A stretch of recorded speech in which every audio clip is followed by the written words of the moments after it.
ఇప్పుడు ఈ federal troops చెప్పేది కూడా అంటే డిప్లాయ్మెంట్ నేరాలు పెరుగుతున్నాయి అని చెప్పడం అంటే అది రియల్గా జస్టిఫైడ్ అని అంటారా?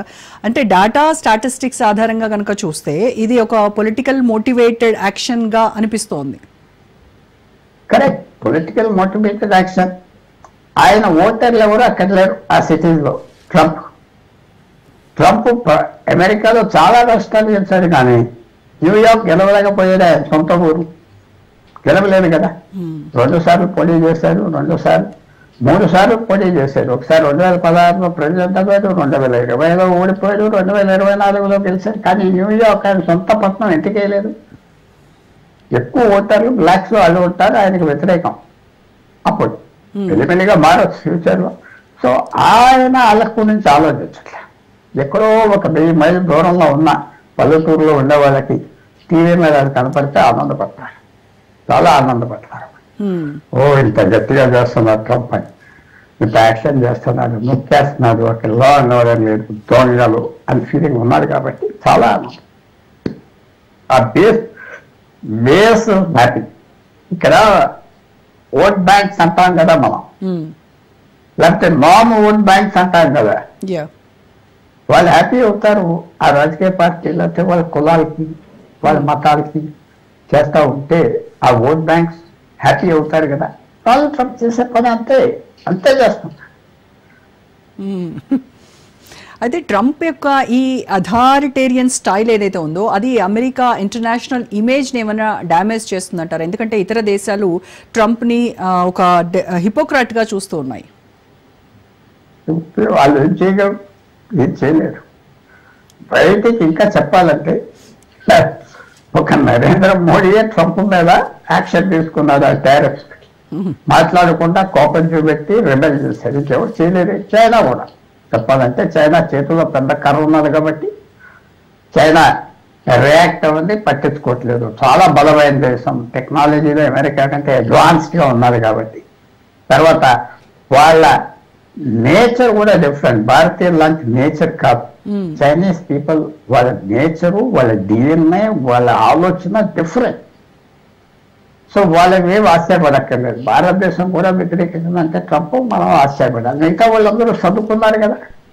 యూరోప్ నుంచి ఎవరు మాట్లాడలేదే, ఎవరు మాట్లాడలేదు. అందువల్ల వాళ్ళు ఏమన్నా వాళ్ళు ఆయనకు ఓటు వేయరు కదా. ఆయన చూసేది వాళ్ళు చూడలేదే. ఆయన ఓటర్లో ఆయన చూసుకుంటున్నారు. ఎస్, వచ్చే నవంబర్ 26లో పెద్ద పరీక్ష ఉంటుంది అమెరికాలో. 2 సంవత్సరాలకు ఒకసారి వాళ్ళ పార్లమెంట్ లో ఎలక్షన్స్ వస్తాయి. అప్పుడు ఏమవుతుందో చూడాలి. ఆయన గెలుస్తాడో ఓడిపోతాడో అది చాలా ఇంపార్టెంట్. కానీ ఇంకా 15 నెలల టైం ఉన్నాయి. ఏమవుతుందో మనం చెప్పలేం. ఇప్పుడు వాషింగ్టన్లో జరిగేటువంటి ఈ ప్రొటెక్ట్స్ అంటే ఇతర సిటీస్కి ఏమైనా స్ప్రెడ్ అయ్యేటువంటి ఛాన్స్ ఉందంటారా?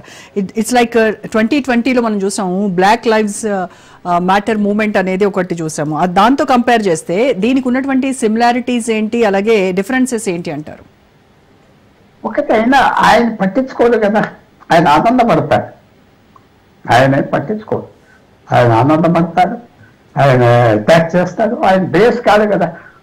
అమెరికాలో సిస్టమ్ ఏంటంటే న్యూయార్క్లో ఒక 4 కోట్ల జనాభా ఉన్నారు. ఊరికిన ఊహ చెప్పిన 500, దాంట్లో 3 కోట్ల మంది ఎంతో ఓటర్లు.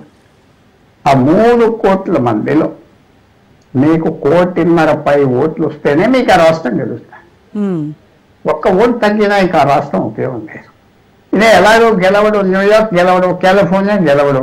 ఆయనే అంటున్నాడు వచ్చిన వలసదారులందరూ అక్కడ ఓటిచ్చి ఓట్ బ్యాంక్స్ గా కూర్చోబెట్టుకున్నారు. వాళ్ళు ఏం చేస్తే నాకు లెక్కేంటి అంట. నాకు ఒక్క ఓటు రాకపోయినా నాకు లెక్కేంటి అక్కడ. నాకు ఎలాగో ఇంకో 5 ఓట్లు వచ్చినాయి, ఇంకో 10 ఓట్లు వచ్చినాయి, అని లెక్క 1000 ఓట్లు వచ్చినాయి. ఆయన లెక్క పెట్టాడు.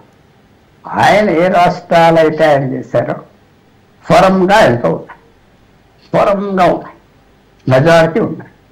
అది చాలా ఆయన. అందువల్ల ఆయన అంత పట్టించుకోడు, ఆయన పార్టీ కూడా పట్టించుకోకపోవచ్చు. మరి డెమోక్రటిక్ రెస్పాన్స్ ఈ క్రైసిస్ కి ఎలా ఎఫెక్టివ్ గా ఉంటుందంటారు? అసలు డెమోక్రాటిక్స్ ఆ పట్టణాల్లో చేసిన డ్రామాలు, వేషాలకే ట్రంప్ చేశారు. ఎక్స్ట్రీమ్ గా పోయారు. వాళ్ళ డెమోక్రాటిక్ పార్టీలో ఎక్స్ట్రీమ్ వాళ్ళు ఉన్నారు. ఒక 30-40 మందో లేకపోతే 5% లీడర్స్ వాళ్ళు ఎక్స్ట్రీమ్గా వెళ్ళారు కాబట్టి కౌంటర్ పోలరైజేషన్ అంటాం మన దేశంలో వచ్చింది. అమెరికా వాళ్ళ గురించి వచ్చింది, వాళ్ళు చేసే తైతందనాల గురించి వచ్చింది. ఇంత ఎక్స్ట్రీమ్ అయిపోయారా? దేశానికి ఏం లేదా? జెండాను తగలబెడతారా? రాష్ట్రాన్ని అందరినీ అక్కడి నుంచి అడుక్కుంటునే వాళ్ళు వేల మంది వచ్చేసి అది 5 స్టార్. అమెరికాలో కూడా చట్టం ఉన్నది మీకు తెలుసు. వాళ్ళు కనుక అమెరికన్ బోర్డర్కి వచ్చి మాకు రెఫ్యూజ్ ఇవ్వాలి, ఎందుకంటే నన్ను చంపైపోతున్నారు నా దేశంలో అంటే రెఫ్యూజ్ ఇస్తే వాడు ఎప్పుడైతే అడుగు పెడతాడు అమెరికాలో వాడికి తిండి గుడ్డ ఇల్లు ఇవ్వాలి. అందుకని వాళ్ళు వంశధారులు ఎవరైతే గోడ దూకేసి వచ్చేసారో మేము శాంక్చురీ కోసం వచ్చాము. శాంక్చురీ అంటే వాళ్ళు భారతదేశంలో చంపేస్తారు మా మతాలు చూసి, లేకపోతే పాకిస్తాన్లో చంపేస్తున్నారు, లేకపోతే బ్రెజిల్లో చంపేస్తున్నారు.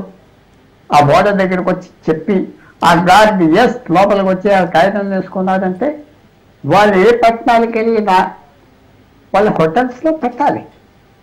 హోటల్స్ 5 స్టార్ హోటల్స్లో పెట్టారు, కొంతమందిని పెద్ద పెద్ద హోటల్స్లో పెట్టారు, బిలియన్స్ ఖర్చు పెట్టారు. వెళ్ళి చూడగానే మిగతా ప్రజలకి కష్టపడి $4,000-5,000 సంపాదించుకుంటే నెలకి గొప్ప. అమెరికాలో $5,000 వస్తే మేము చాలా హ్యాపీగా ఉంటామంటారు, ఎందుకంటే కొన్ని ఫ్రీబీలు వస్తాయి.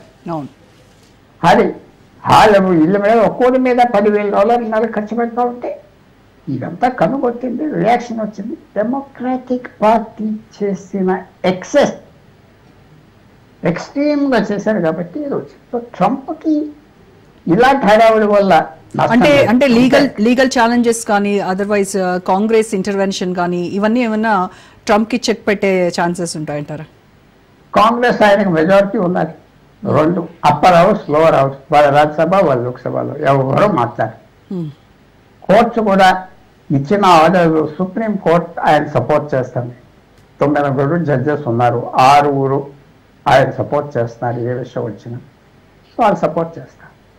ఇది కరెక్టే, ప్రెసిడెంట్కి అథారిటీ, ఎగ్జిక్యూటివ్ అథారిటీ ఉన్నది, అడ్డం తీసే అంటాడు. నేషనల్ సెక్యూరిటీ వీళ్ళు ఎవరు వచ్చారో నాకు తెలియదు, దొంగలు, లా అండ్ ఆర్డర్ క్యాపిటల్లో పోయింది, పక్కన మేరీలాండ్ 50 మైళ్ళు ఉన్నది, ఇది అరాచకంగా ఉన్నది అంటాడు. అయ్యేం లేవు. ఇందాక మీతో మాట్లాడినా డెమోక్రాటిక్ పార్టీ చేసిన ఎక్సెసెస్ వాళ్ళు అంత దూరం ఎందుకు? సోమాలియా నుంచి ఒక లేడీ దొంగ కారణాలు చెప్పి అమెరికాకు వచ్చి సిటిజన్షిప్ తీసుకున్నారు, ఇలా నోమార్ అని. సోమాలియా నుంచి 3 లక్షల మంది వచ్చి ఆ రాష్ట్రంలోనే ఒక ఊరిలోనే ఒక వీధిలోనే దిగారు. ఆ ఓట్లన్నీ ఆమె చేశారు, ఆమె ఎంపీ అవ్వింది. ప్రపంచం అంతా తిరిగి ఆమె చెప్పిన మాటలు చూస్తే సగం మంది అమెరికన్స్ అసహించుకుని